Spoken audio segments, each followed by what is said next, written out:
पुरुषोत्तम परमात्मा पूरन विश्वास आदि गुरु अविचल तुही तुम्हारी नवाऊं शीस। प्रिय भक्तगण, भामिनी बच्चे बच्चियाँ, बाल गोपाल एवं आए हुए सत्संगी प्रेमियों, सुने, समझें तथा विचार करें। आज का सत्संग है कर्म ही सफलता की कुंजी है। कैसे? सफलता न तो कोई सांयोजिक घटना है और न ही किसी किस्मत का परिणाम। सफलता तो उस आदमी को मिलती है जो सफलता पाने के लिए अपने आप को समर्पित कर देता है। आखिर आज तक इस नश्वर जगत में जितने लोग महान हुए हैं या जिन लोगों का नाम इस नश्वर जगत में अमर है, उन सभी लोगों ने लक्ष्योन्मुख और एकनिष्ठ होकर कर्म किया होगा, तभी उन्हें सफलता मिली होगी। मनुष्य तो शक्ति का भंडार है, अर्थात हर इंसान के पास इतना पावर है कि उसे मापा नहीं जा सकता। जिसने अपने अंदर छिपे हुए पावर का जितना ही सदुपयोग किया, वह अपने जीवन में उतना ही सफल हुआ। यानी हमारे कहने का मूल भाव यह है कि जिसने अपनी क्षमता का 25% उपयोग किया, वह अपनी जिंदगी में असफल हुआ, किंतु जो अपनी क्षमता का 50% उपयोग करते हैं वे अवश्य सफल हो जाते हैं, तथा जो लोग 100 का 100% अपनी क्षमता को लगा दिया करते हैं, वे लोग महान बन जाते हैं, समृद्ध बन जाते हैं, सफल हो जाते हैं। और इतना ही नहीं, आसमानी ऊंचाइयों को छू जाते हैं। कैसे? जैसे आधे मन से किया गया कार्य आधा ही परिणाम देता है, चौथाई मन से किया गया कार्य चौथाई ही परिणाम देता है, किंतु पूरे मन से किया गया कार्य पूरा परिणाम देता है। चाहे राम हो या रहीम, कृष्ण हो या कबीर, मोहम्मद हो या महावीर, मीरा हो या सहजो, अपाला हो या शिवा, सूर हो या तुलसी, अमिताभ हो या अंबानी। यानी हमारे कहने का मूल भाव यह है कि जो भी व्यक्ति अगर अपने जीवन में अग्रसर हुआ है, तो मानकर चलें कि उस हर व्यक्ति ने अपने जीवन में ऊंचाइयों को पाने के लिए न केवल मेहनत ही किया होगा, वरना सफल होने के लिए कोई न कोई मापदंड या कोई न कोई आधार अवश्य बनाया होगा। क्यों? इसलिए कि मंजिल उन्हें मिलती है, मंजिल उन्हें मिलती है जिनके सपनों में जान होती है, मंजिल उन्हें मिलती है जिनके सपनों में जान होती है। पंखों से कुछ नहीं होता, पंखों से कुछ नहीं होता, हौसलों से उड़ान होती है। कैसे? जीवन जीना है, अरे जीवन जीना है तो फूलों की तरह मत जियो, जीवन जीना है तो फूलों की तरह मत जियो, नहीं तो जिस दिन खिलोगे गिरकर बिखर जाओगे। जीवन जीना है तो फूलों की तरह मत जियो, नहीं तो जिस दिन खिलोगे गिरकर बिखर जाओगे। जीना है तो संतों की तरह जियो, अरे जीना है तो संतों की तरह जियो, कि जिस दिन तरासे जाओगे तो भगवान बन जाओगे, भगवान बन जाओगे, भगवान बन जाओगे। यानी कहने का मूल भाव यह है कि कड़ी मेहनत, दूरदृष्टि, पक्का इरादा बनाकर जियो। क्यों? इसलिए कि सफलता के रास्ते पर चलने का पहला सिद्धांत है कि कड़ी मेहनत, दूरदृष्टि और पक्का इरादा। अर्थात मेहनत को अपनी इज्जत बनाइए, मेहनत में ही अपनी सफलता और समृद्धि का रहस्य ढूंढिए। वास्तविकता तो यह है कि दुनिया में किसी भी इंसान को भगवान ने केवल आलस्य का जीवन जीने के लिए नहीं बनाया है। ईश्वर ने हर व्यक्ति को जीवन में कुछ कर गुजरने के लिए बनाया है, यानी कुछ बनने के लिए बनाया है। यदि इंसान आलस्य की जिंदगी जीता है तो मानकर चलें कि आदमी सेकेंड क्लास की जिंदगी जीने के लिए मजबूर बना हुआ है। एक नंबर की जिंदगी, समाज में सम्मान तथा समृद्धि की जिंदगी इंसान तभी जी सकता है जब कोई व्यक्ति अपनी ओर से सफलता प्राप्त करने के लिए कड़ी मेहनत करे। यदि आप कड़ी मेहनत करने के लिए तैयार नहीं हैं तो फिर आप गरीबी का जीवन जीने के लिए तैयार रहें।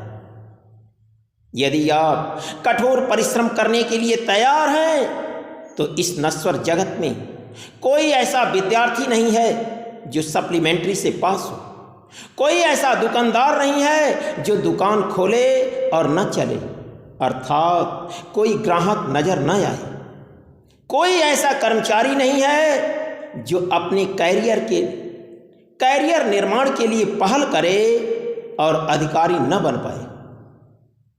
अर्थात कहने का मूल भाव यह है कि कोई ऐसा गुरुभक्त नहीं है जो भक्ति के लिए पहल करे और भक्त न बन पाए। ऐसा कभी संभव नहीं है। आप लोग चींटी को देखे होंगे। चींटी को कण के लिए मेहनत करनी पड़ती है और हाथी को मण के लिए। जरा किसी रास्ते पर चलती चींटी को देखिए या अपने अगल बगल से गुजर रही चींटी को देखिए या किसी दीवार पर दाना लेकर चढ़ती हुई चींटी को देखिए तो आपको पता चलेगा कि चींटी का पेट महज एक कण से भरता है, पर वह एक कण को पाने के लिए कितना परिश्रम करती है। आलसी लोग केवल मोहल्लों, गांवों तथा चौपालों में बैठकर ताश के पत्ते खेलने के अलावा और कुछ नहीं करते। इसलिए वे गरीब हैं, गरीब थे और गरीब रहेंगे। क्यों? इसलिए कि वे मन से गरीब हैं और वे मन से गरीब होने के कारण ही केवल ताश के पत्ते खेलकर अपने वक्त को गुजार रहे हैं। वे नहीं जानते कि वे वक्त को नहीं गुजार रहे हैं, वक्त खुद उन्हें गुजार रहा है। जब तक कोई व्यक्ति अपने जीवन में आलस्य और प्रमाद की जिंदगी जीता रहेगा, याद रखिए कि वह अपने जीवन में कुछ भी बन सके इसकी कोई संभावना नहीं।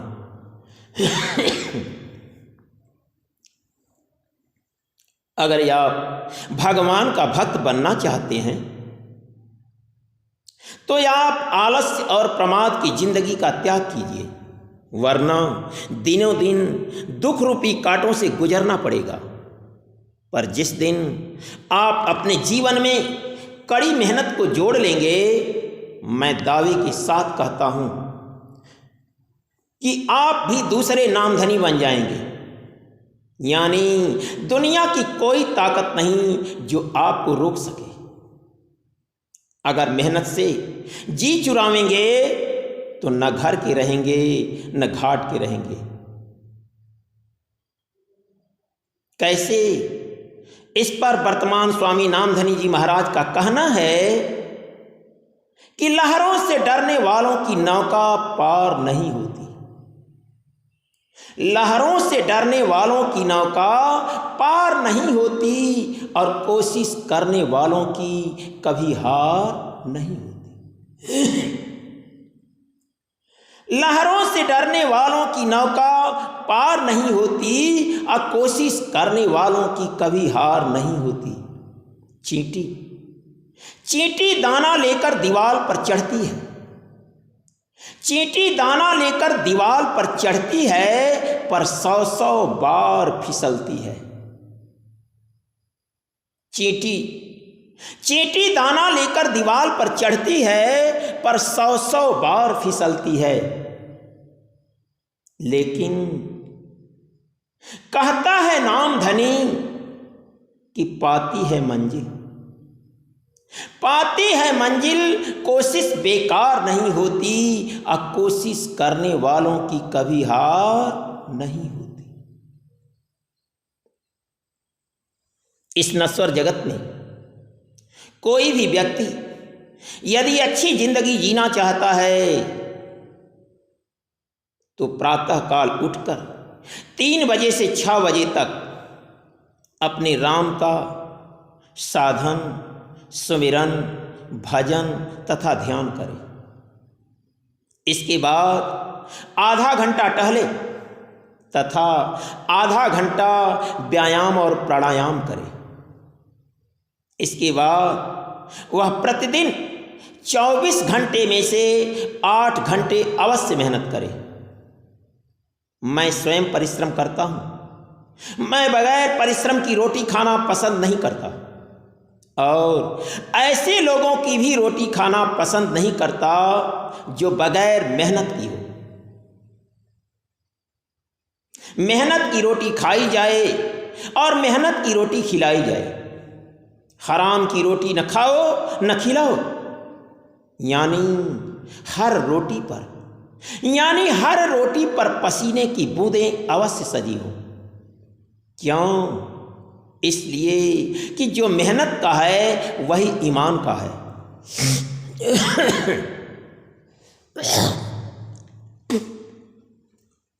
और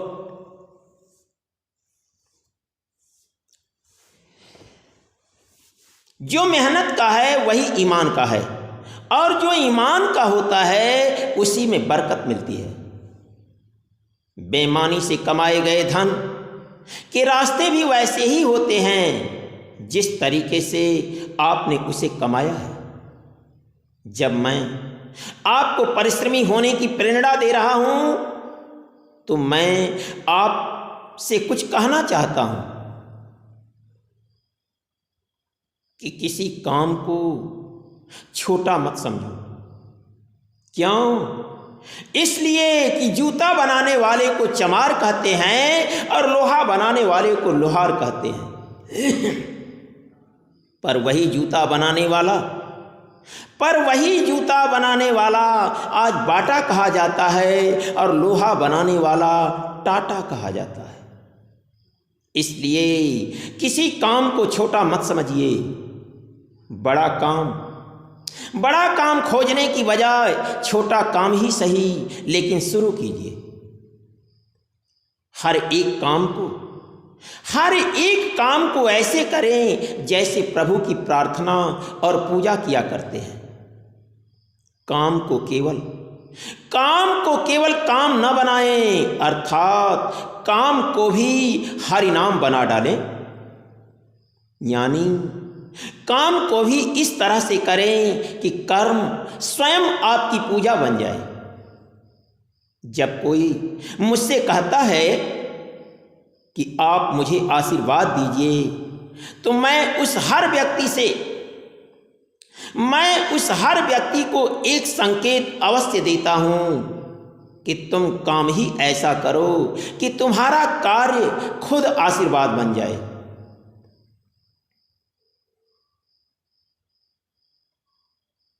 इस पर स्वामी नामधनी जी महाराज का कहना क्या है कि बड़े बुजुर्गों को प्रणाम करने से प्रातः काल बड़े बुजुर्गों को प्रणाम करने से आपकी किस्मत खुलती है और दुश्मन को प्रणाम करने से भी दुआएं अवश्य मिलती हैं। इसलिए आप लोगों से मेरी एक गुजारिश है कि आप अपने बच्चों को बड़े बुजुर्गों को प्रणाम करना अवश्य सिखाएं। कोई भी काम कोई आप छोटा न समझें। अगर आप अपने घर पर झाड़ू लगाते हैं तो यह समझकर लगाएं जैसे आप आश्रम में झाड़ू लगा रहे हों, आप मस्जिद में झाड़ू लगा रहे हों, आप मंदिर में झाड़ू लगा रहे हों। अगर आप भोजन पकाते हैं तो ऐसे पकाएं जैसे भगवान को भोग लगाने के लिए पकाया जाता है। यदि आप पढ़ाई करते हैं तो इतनी तन्मयता से करें कि मानो कोई कवि अपनी कविता का सृजन कर रहा है। पोछा लगाना या ट्यूशन करके हाथ खर्च की व्यवस्था करना छोटा काम नहीं है। जो आदमी काम को छोटा या बड़ा समझता है वही आदमी दूसरे से कुछ मदद की अपेक्षा करता है। किसी के सामने हाथ फैलाकर भीख मांगने से अच्छा छोटा काम ही सही, पर उसे करना कहीं ज्यादा अच्छा है। दान और दया की रोटी खाने की बजाय प्रेम और मेहनत का पानी पीना कहीं अधिक सम्मानजनक है। किसी के सामने हाथ फैलाकर भीख मांगने से तो बेहतर है कि किसी के घर पर झाड़ू पोछा लगाकर स्वाभिमान की जिंदगी जीना। दया और दान की रोटी भिखारी को दीजिए और आप बड़ा काम खोजने की बजाय छोटा काम ही सही लेकिन शुरू कीजिए। याद रखिए, समाज में केवल पैसा पूछा जाता है। समाज में कोई यह नहीं पूछता कि पैसा तुमने कैसे कमाया। समाज में हर आदमी पैसे वाले को इज्जत देता है। यदि कोई व्यक्ति कड़ी मेहनत करता रहेगा तो यह मान कर चलें कि वह व्यक्ति अवश्यमेव सफल होगा। उड़ जा। और घर में निकम्मे बैठे को तो मक्खियां उड़ाना भी भारी लगेगा। अगर कोई शेर यह सोचकर बैठ जाए कि मैं तो अपनी गुफा में बैठा रहूंगा और मेरा भाग्य स्वतः मुझे आहार देगा, तो शेर को भूखे मरना पड़ेगा। यानी हमारे कहने का मूल भाव यह है कि भाग्य का परिणाम पाने के लिए भी आदमी को परिश्रम करना पड़ता है। अर्थात बगैर पुरुषार्थ के किसी को भी उसके प्रारब्ध का परिणाम नहीं मिलता। इसलिए आप आलस्य का नहीं, मेहनत की जिंदगी जिएं। क्यों? कड़ी मेहनत ही सफलता के रास्ते पर बढ़ने का पहला चरण है।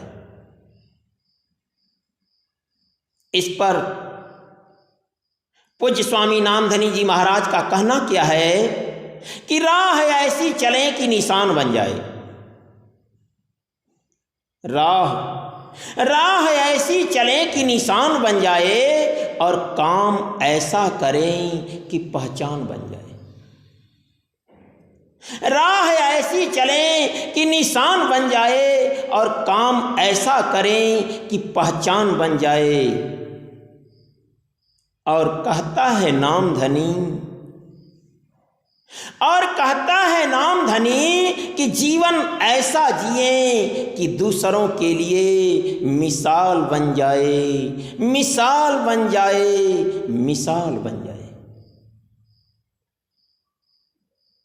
सफलता के रास्ते पर सफलता के रास्ते पर बढ़ने का दूसरा चरण है व्यक्ति की लगन।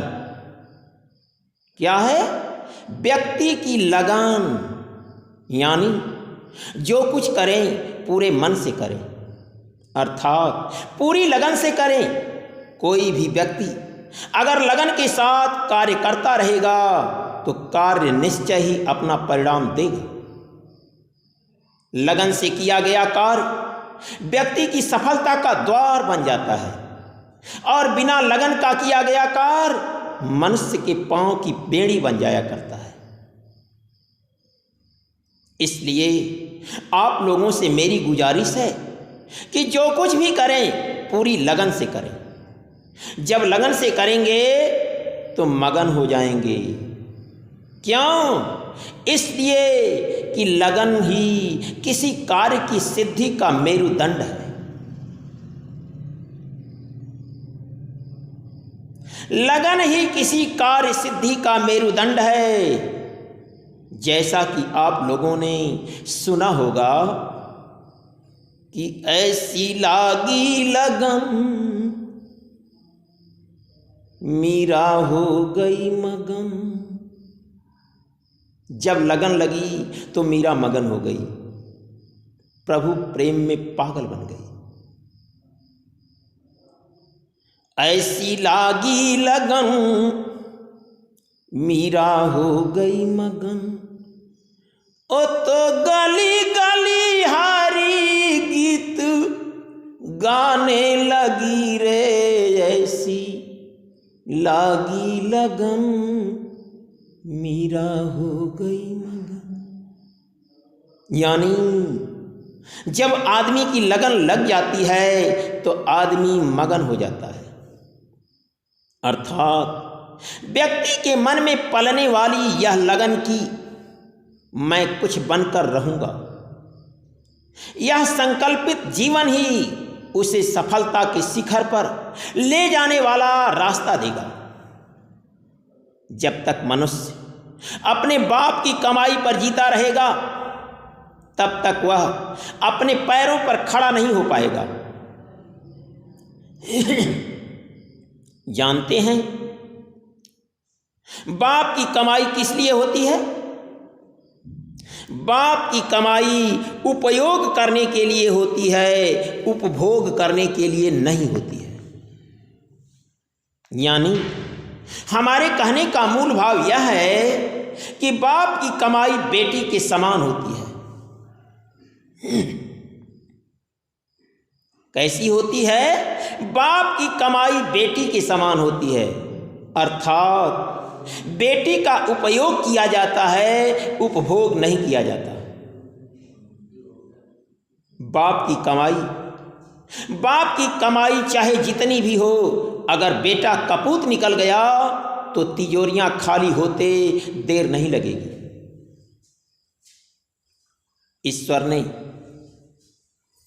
ईश्वर ने आपको भी दो हाथ दिया है। किस लिए? मानो पेट भरने के लिए। लोग कहते हैं कि पेट भरने के लिए भी 100 तरह के पाप पुण्य करने पड़ते हैं, लेकिन मैं कहता हूं कि पेट भरने के लिए कोई पाप पुण्य नहीं करता, बल्कि अपनी अर्थव्यवस्था सुदृढ़ करने के लिए ही लोग पाप करते हैं। पेट तो मजदूरी करके भी भरा जा सकता है। अरे ईश्वर की कृपा पर तो विचार कीजिए कि कुदरत ने पेट एक बनाया पर हाथ दो।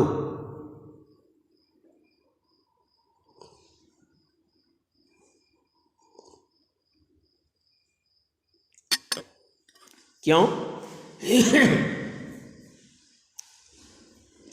इसलिए कि हाथ हाथ से मिले हुए हैं, हाथ हाथ से मिले हुए हैं, कदम कदम के साथ हैं।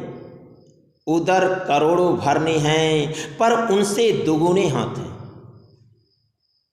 क्या हाथ हाथ से मिले हुए हैं, कदम कदम के साथ हैं, अब उधर करोड़ों भरने हैं पर उनसे दुगुने हाथ हैं।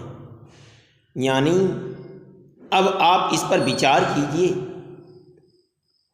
कि ईश्वर ने पेट एक बनाया पर हाथ दो, क्यों? इसलिए कि पहले क आता है और फिर ख, अर्थात पहले करो फिर खाओ। मेहनत से जी मत चुराओ। यदि लगन से मेहनत करते रहोगे तो मेहनत अपना परिणाम जरूर देगी। सद्गुरु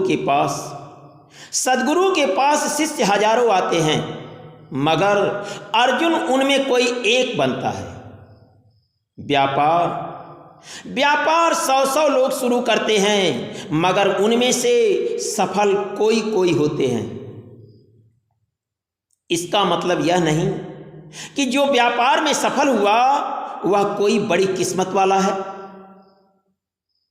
नहीं, वास्तविकता तो यह है कि अर्जुन और अर्जुन के साथ आने वाले अनेकों राजकुमार किस्मत वाले और पुण्यशाली ही रहे होंगे, पर फिर भी उनमें यदि कोई व्यक्ति अर्जुन बना तो सोचो कि सफलता का राज क्या है।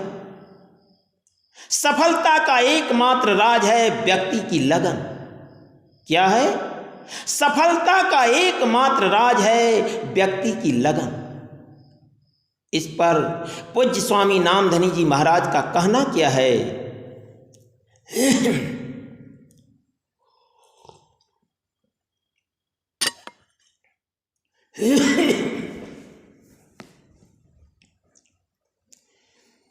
परीक्षा अग्नि में देकर लोहा शमशीर बनता है।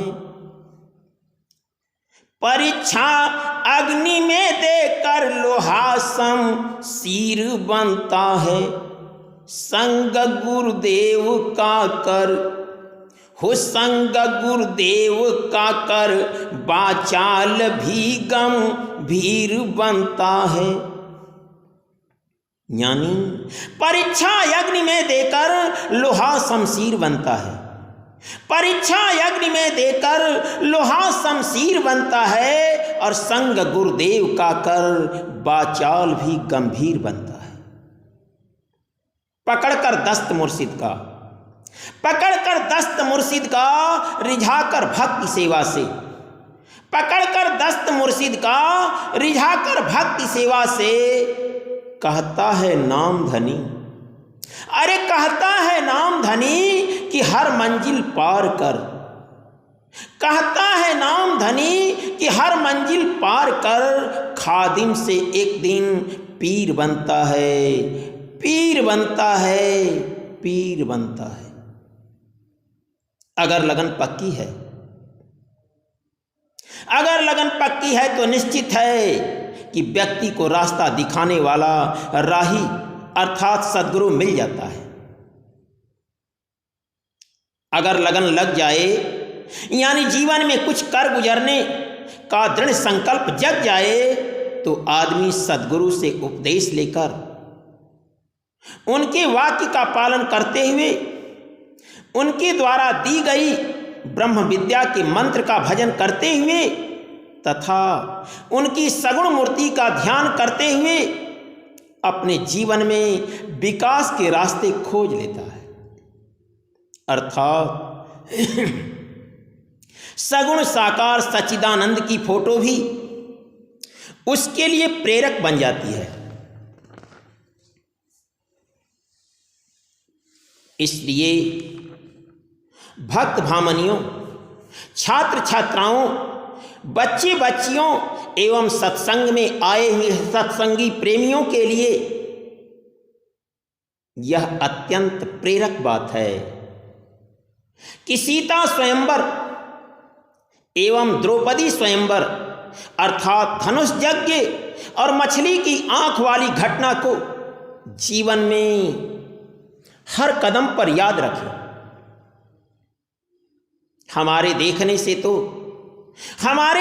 से तो बस व्यक्ति के मन में कुछ बनने की दिली चाहत होनी चाहिए, यानी बनने की लगन होनी चाहिए, अर्थात बनने का जज्बा होना चाहिए। याद रखिए, मां के पेट से केवल शरीर का निर्माण होता है, पर बाद में क्या बनना है यह व्यक्ति की कड़ी मेहनत और लगन पर ही निर्भर करता है। कैसे? मिट्टी बनाना तो कुदरत का काम है। मिट्टी बनाना तो कुदरत का काम है, पर मिट्टी से दिए और कलश बनाना इंसान पर निर्भर करता है। इसलिए आप कोई भी कार्य इतनी लगन से करें जैसे आपका जीवन उसी पर आधारित हो। सीता स्वयंवर में एक से एक बढ़कर राजकुमार आए हुए थे, पर किसी ने धनुष को उठा नहीं पाया, और राम गुरु की कृपा से धनुष को तोड़ डाले। ठीक इसी प्रकार द्रौपदी के स्वयंवर में मछली की आंख में तीर मारने के लिए एक से एक राजकुमार आए हुए थे, पर किसी ने मछली की आंख को तीर से नहीं भेद पाया। लेकिन विप्र वेश में पहुंचे हुए अर्जुन ने गुरु द्रोणाचार्य की कृपा से मछली की आंख को बेंधकर द्रौपदी के साथ विवाह किया। इस पर पूज्य स्वामी नामधनी जी महाराज का कहना क्या है कि न चूके लक्ष्य से रण में उसे शमशीर कहते हैं। अरे न चूके लक्ष्य से रण में उसे शमशीर कहते हैं, हो न चूके लक्ष्य से रण में उसे शमशीर कहते हैं। पर रखे जो धैर्य संकट में, हो रखे जो धैर्य संकट में उसे मति धीर कहते हैं। रखे जो धैर्य संकट में उसे मति धीर कहते हैं। वैसे तो नामधनी जी वीर बहु तेरे धरातल पे, अरे वैसे तो नामधनी जी वीर बहु तेरे धरातल पे, पर हटाए पाँव ना पीछे, हो हटाए पाँव ना पीछे उसे ही वीर कहते हैं। हटाए पाँव ना पीछे उसे ही वीर कहते हैं।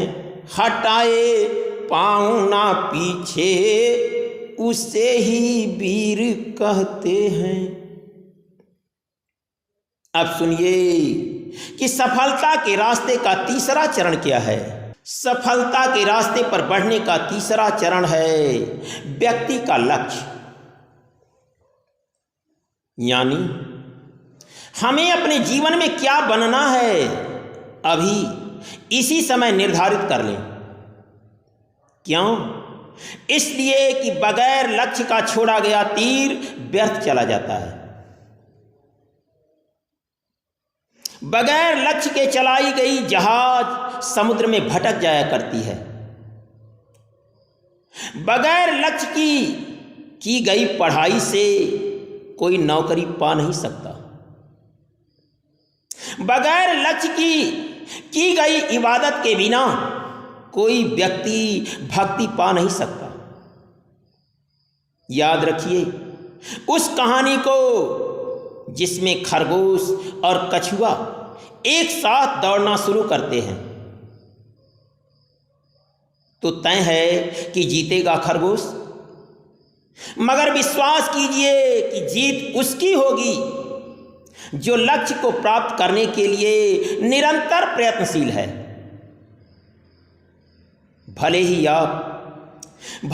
आप किसी खरगोश की तरह तेज तर्रार हैं, पर यदि आपने खरगोश की तरह आलस्य का जीवन जीना शुरू किया तो मानकर चलें कि आप लक्ष्य को प्राप्त नहीं कर सकते।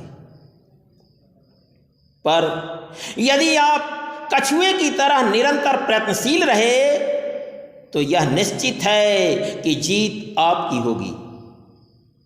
इसलिए इस कहानी को पूरी जिंदगी याद रखना होगा कि जीवन में कौन सफल होगा, वही जो निरंतर प्रयास करता रहेगा। इस पर पूज्य स्वामी नामधनी जी महाराज का कहना क्या है कि जीवन में अपना लक्ष्य निर्धारित कीजिए। आपको क्या बनना है उस लक्ष्य को निर्धारित कर लीजिए। जीवन में अपना लक्ष्य निर्धारित कीजिए। क्यों? बिना पते की लिफाफे जैसी जिंदगी मत जीजिए। यानी हमारे कहने का मूल भाव क्या है कि लहरों से लड़ने वाला जीत का हकदार बनता है। लहरों से लड़ने वाला जीत का हकदार बनता है। चोट जब सहता है लोहा तभी तलवार बनता है। लहरों से लड़ने वाला जीत का हकदार बनता है। चोट जब सहता है लोहा तभी तलवार बनता है। आंकड़ा 36 का होता है। आंकड़ा 36 का होता है आलस्य और सफलता में। आंकड़ा 36 का होता है आलस्य और सफलता में। पर कहता है नाम धनी कि अग्निपथ से गुजर कुंदन गले का हार बनता है। गले का हार बनता है। गले का हार बनता है। क्या? अग्निपथ से गुजर कुंदन गले का हार बनता है। हार बनता है। हार बनता है। अब आगे सफलता का चौथा स्टेप क्या है उसे सुनिए। सफलता का चौथा चरण है कार्य योजना। यानी जिस लक्ष्य को हमें प्राप्त करना है उसकी कार्य योजना भी आपके पास होनी चाहिए।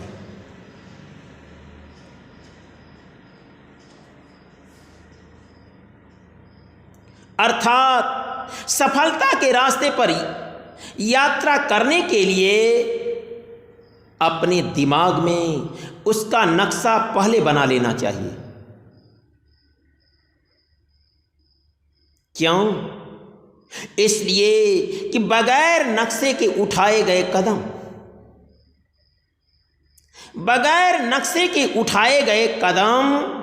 आपको अपने रास्ते से भटका सकते हैं। मैंने एक बच्चे से पूछा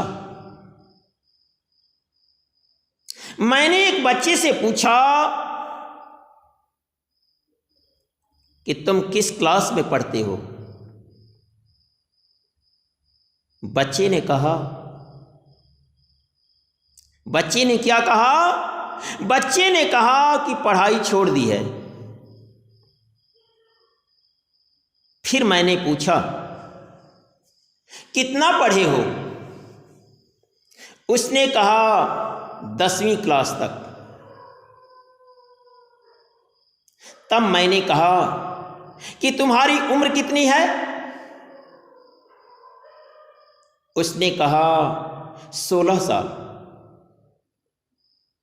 तब मैंने कहा कि अभी पैदा हुए और छोड़ दिए? आज के समाज में कन्याओं और महिलाओं का जितना विकास हुआ है उसके पीछे केवल एक ही राज है, और वह है क्या? उच्च शिक्षा।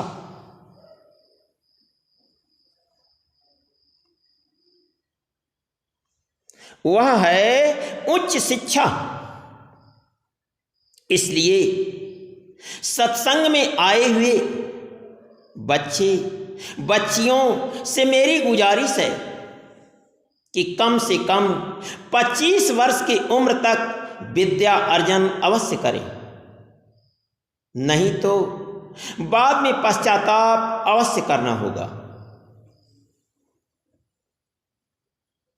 अब सफलता के रास्ते पर बढ़ने का 5वां चरण क्या है? सफलता के रास्ते पर बढ़ने का 5वां स्टेप है कि जीवन में आने वाली हर परिस्थितियों का सामना करने के लिए तैयार रहे। क्या है? जीवन में आने वाली हर परिस्थितियों का सामना करने के लिए तैयार रहे। क्यों? परिस्थितियां तो कसौटी हैं, पर स्वयं के धैर्य की कसौटी तथा चापलूस दोस्तों की कसौटी का पता चल जाएगा। अब इस पर स्वामी नामधनी जी महाराज का कहना क्या है कि दूर मंजिल हो पर निराश ना हो, दूर मंजिल हो पर निराश ना हो, और देख कर दूरियां हताश ना हो। दूर मंजिल हो पर निराश ना हो, और देख कर दूरियां हताश ना हो। सफलता सफलता खुद ही चूम लेगी कदम। अरे सफलता खुद ही चूम लेगी कदम, मगर कहता है नामधनी। सफलता खुद ही चूम लेगी कदम, मगर कहता है नामधनी की लगन साहस में हरास न हो, हरास न हो, हरास न हो। अब सफलता के रास्ते का 6वां स्टेप क्या है? सफलता के रास्ते पर बढ़ने का 6वां चरण है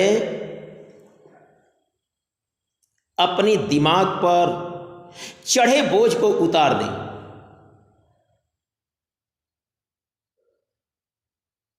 क्या है? अपने दिमाग पर चढ़े बोझ को उतार दें। क्यों? इसलिए कि बोझिल दिमाग निराशा का कारण बनता है। बोझिल दिमाग निराशा का कारण बनता है, और वही